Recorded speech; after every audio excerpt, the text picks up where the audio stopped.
Welcome to Too Much Information. Thank you so much, Akpore, man. It's a pleasure, man. It's a pleasure to have you here. I'm so happy to have you here. The pleasure's all mine, man. Love to hear that. Love to hear that, man. Been a long time. Not as long as it was before, but it's definitely still been a long time, man. Yeah, How you yeah. been? Huh? How you been? You been all right? Yeah, I've been good. I've been good, man. Just Yeah, managing with things well, yeah, considering. yeah, You know yeah. what I mean? Family's well and safe, That's it. and yeah, just generally trying to push forward and focus on progress. So yeah, hmm yeah, I'm good. I'm good. That's what I like to hear, man. That's what I like to hear. All right. Let me just kind of do my little intro. What I'll say is this: the reason I wanted you on here is we met in school, same class, all of that stuff. And even from then, you've had like an amazing energy and an energy to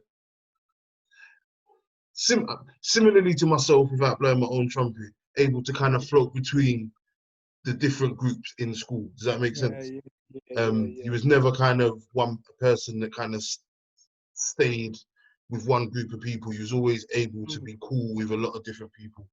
Um, Mm, on a personal level, uh, your family house was the first African house that I went into. That was mm, an African house. You understand? mm, So it was definitely that's why you always kind of hold that special memory in my mind. So salute for that. I didn't even And know. then yeah, you probably wouldn't know that, but yeah, that's something that I thought about when I was thinking about this. And when it comes to after school and who you've grown into as a person, Mm, your one man theatre show that I believe you wrote, produced, acted in, mm, was something that me and my missus went to, and she's pretty hard to impress, and she was super impressed. We had many a long conversation. It was a brilliant conversation starter. She was really impressed with what you were able to accomplish, man. So yeah, it's always been from the incarnation of this platform. I should have brought my book, but I've got a list of people that um, at the start I was like, who are the kind of people that I would want to speak to? And you've been on that list for a long time. It's just getting round to making the approach and seeing what's happening. So yeah, man, I really appreciate you doing this. I'm really looking forward to it.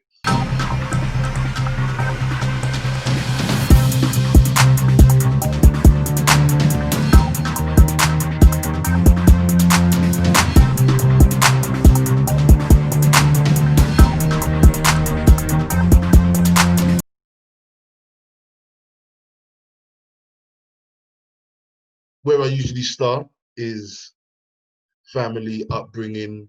Um, yeah, what was your family dynamic like? Yeah, Okay, so I'm one of five. okay, One of five children. I've got two. I'm the second to last.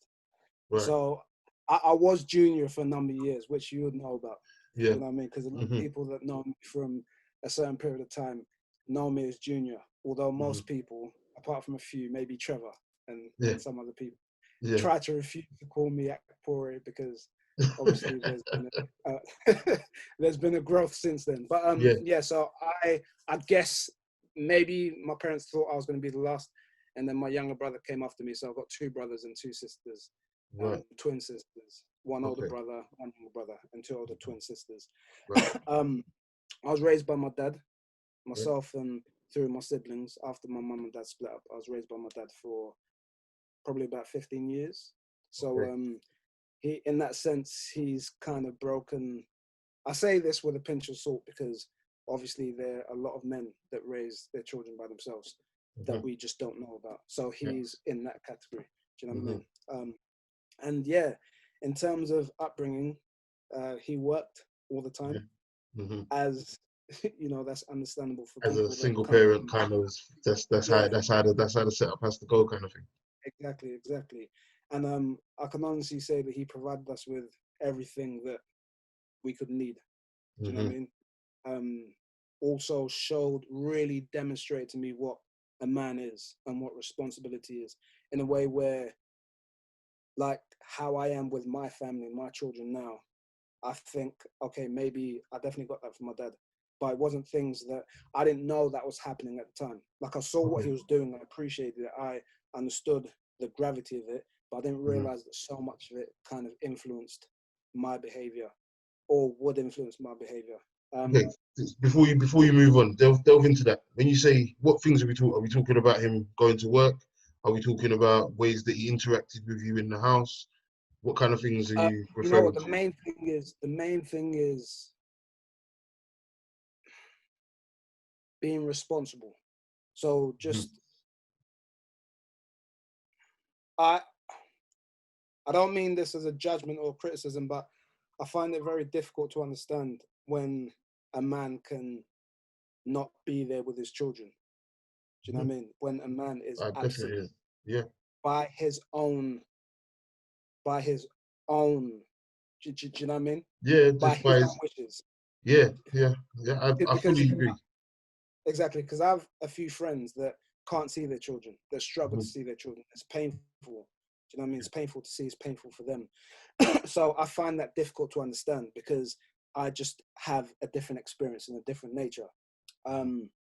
So for me, that's not even a thing. It's not even like me and my missus, we joke that if we were to split up, there'll Mhm. be a fight over who would take the children. Yeah, And it's funny, but in a way, I guess that's a really good thing because that means of that we're course. both invested. Do you know what I mean? Which I think Hmm. is positive. I think that's Hmm. positive in that sense. My dad, I don't know, man. I don't speak about him a lot like this, but he's an incredible man. Do you know what I mean? Okay. I've seen what he's gone through. I've seen the work that he's done, and for me, that kind of there's certain things that are just standard for me, and I have to thank him for that. So being present, responsibility, a sense of duty, it's just Mhm. automatic. Like I don't, I'm thankful that I got to experience and see that so much because for me, it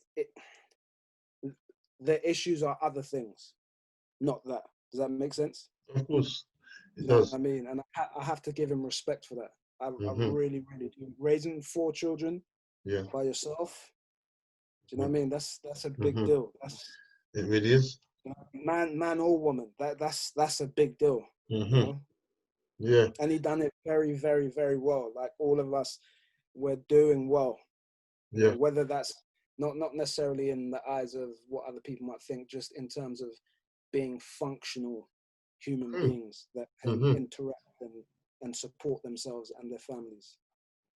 You know, Yeah, and I think as a parent, you can't ask for more than that. I think when it comes to definitely. what is success as a parent, that's what you want, you know? Yeah, yeah, Oh, yeah, yeah, yeah, yeah, for sure. No, for sure, definitely, mm-hmm. definitely. And over time, that kind of changes as well because maybe when you're younger, especially as we're coming up, our parents. I know my parents definitely did. They enforced education through like traditional education, and getting to the end of that, that was an indication of you accomplishing something, you being successful. And Mm-hmm. over time, you realize that it's very different to that because a lot of people that I know, including myself, I'm not doing what I studied at university the Mm-hmm. first time around. I'm not doing that. Most people don't. A lot of Yeah, people don't. I say. yeah, yeah.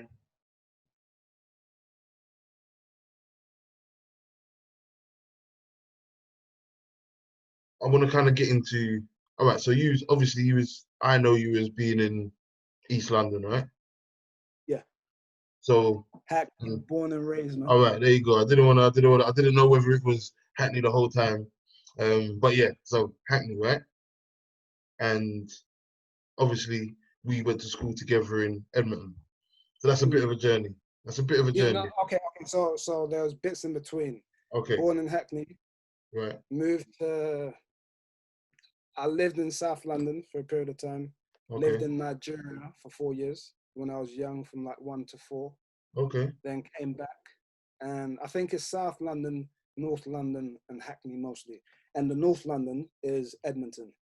okay. So Is for that all when you the started Edmonton. school?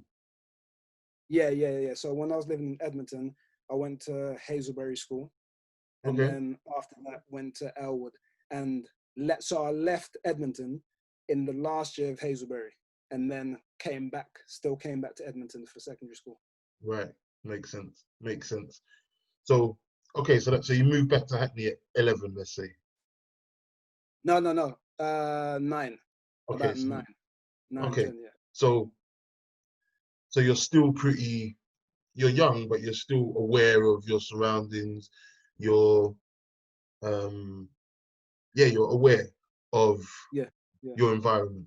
So I was yeah, gonna yeah, know, yeah. what was it like for you as a young person, child, let's not say young person, you as a child growing up in Hackney, um, and then having to travel, commute to school every day and home. What was it like for you? Um, Was it a thing? Not really, not really, because you could Mm, get a train from Hackney Downs. It took yeah, about 25 minutes, and yeah. then things were different then. Hmm. So where a 45-minute journey now, or even a little bit early in life, is a chore. It's like that's something you talk about. It's not really, because Yeah. during that journey you'd be talking to your friends, or something would be happening, or you'll just be doing something that would occupy your time. Hmm. So it was part of the experience of being young. Do you Hmm. know what I mean? Hmm. It wasn't really a struggle, if I'm honest.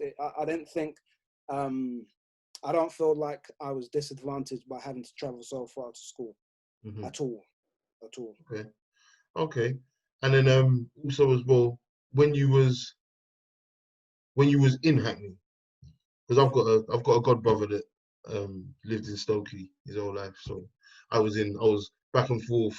That was about as far as I went, to be fair. Maybe just Okay. about up to Peppers and Spice at Dalston, near where you were. You know what I'm saying? Like, that's probably about as far as I went into Hackney, to be fair. But Yeah.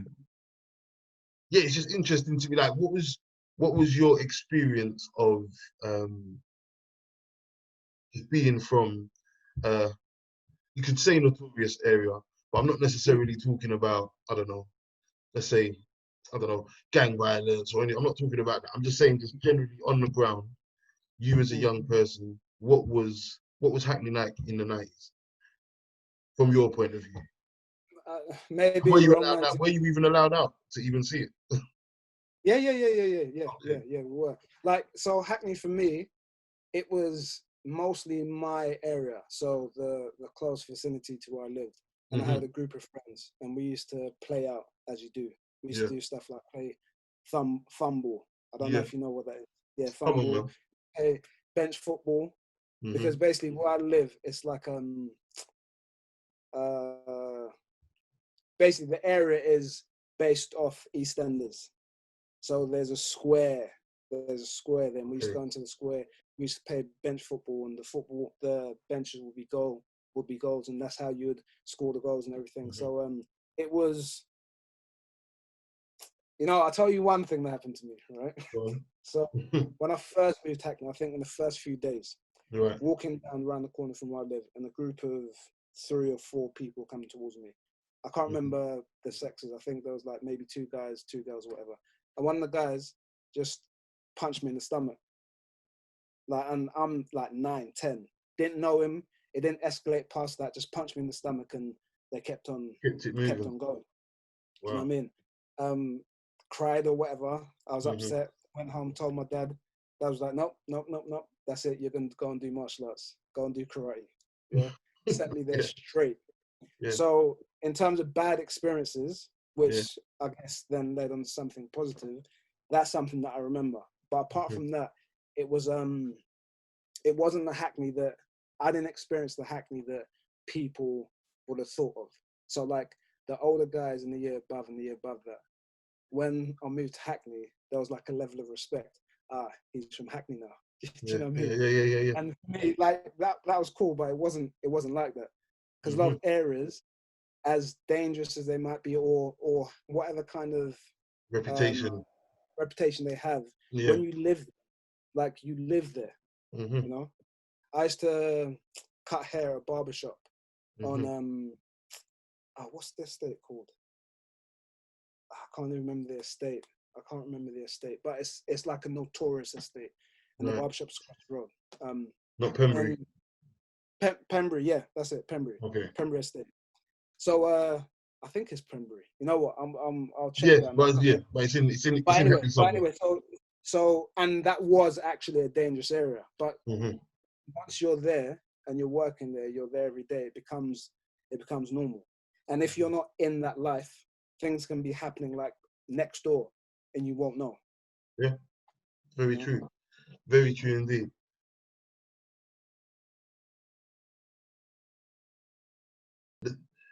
Touch back on the father and experience. Your father. Um, Yeah. what was discipline like as far as your father? Was it a very disciplined house? Was it something that was important to your father as well? Boundaries, rules. Yeah, for sure, for sure. Um, Also, yeah. My dad was disciplined. He he's a very ordered person. okay. He likes things ordered. If you need to do something, he wants Hmm. you to get it done. Like, don't wait 3, 4 days or wait to the last minute. He doesn't like being late. So you have to be on time. You have to be Hmm. ordered. You have to be organized. You have to be disciplined. He'll have like, he'll say to me, go and get this letter related to something. And it's on that folder next to that drawer on the left side. Do you know what I mean? Right. That's Yeah. the kind of mentality he had. And he wants his children to share that. So Hmm. obviously when you're deviating from that, then it's like, no, you There's can't do that. repercussions and ramifications as well. Exactly. Because he Yeah. really wanted to prepare us. He Hmm. really, really wanted to prepare us. The whole, you have to work twice as hard, all of that kind of stuff. All of those Right. things were part of the instructions that he gave us, Hmm. as well as being like just being very present, very caring. Like my dad's Okay. very caring. He's hard, but he's also very, very caring, very loving, and very considerate. So how did that caring side and that loving side present itself? How did you observe that, or how did you receive that? Um, well, in the first instance, the fact Mm. that we were with him, Yeah. and a lot for most parents, it's like this. What they do it for you. Mm-hmm. Do you know what I mean? That's kind of what you fall into for, Yeah. for, for a lot of people. And if you're lucky enough to see that, you see it in everything. Do you know what I mean? Like, for example, if there's food and there's not enough food, you're getting the food first, you know? Mm-hmm. Um, it's, I think because my memory of things in the past aren't that great. Like, No, of course. I don't hold on to memories like that. That's Mm-hmm. my mind kind of works differently. But what I will say is that his the way he's affected by things, whether it's through us doing something positive or him wanting something for us or something that he's gone through or anything, Right. any kind of any of those kind of processes, Mm-hmm. that's where I saw it. And also because he's a Nigerian man and there's certain characteristics that you expect from a Nigerian man. He has some of them, but others you're like, oh, but I thought you're just supposed to be like this, and then that's it. And it's Mm-hmm. not always like there's like a really deep. And now he's getting older. It's like he's just soft. It's like, come on, you can't hit the grandchildren. Leave my. We don't hit our children. I'm like, eh? What? Yeah. I don't think he hit me though. That's the thing. I don't Okay. think he hit. That's what he'll say, and I don't remember that happening either. Okay. But funnily enough, that didn't take away from the discipline that I received from him. Mm. Do you know what I mean? Mm-hmm. All right. So even just touching on the kind of the Nigerian aspect, Yes. how I don't want to say important because it was obviously important, but how much of a role did your Nigerian heritage play in building you as a person? So what I'm just to be a kind of a bit more clear on what I'm asking. Now, obviously, your dad was or is a Nigerian man. So there are going to be, like you said, some traits or some behaviors or some characteristics that are um, attributed to his Nigerian heritage. But Yeah. what I'm really asking is kind of almost logistically is probably the best word I can use to describe it. In your day-to-day life, you know, was it Nigerian food you were eating at night at home, or was it? You know what I mean? Do you get what I mean? Yeah. Okay, so Nigerian food, definitely. So like in a lot of Nigerian households, you'll cook in a way where you're not cooking just for that day.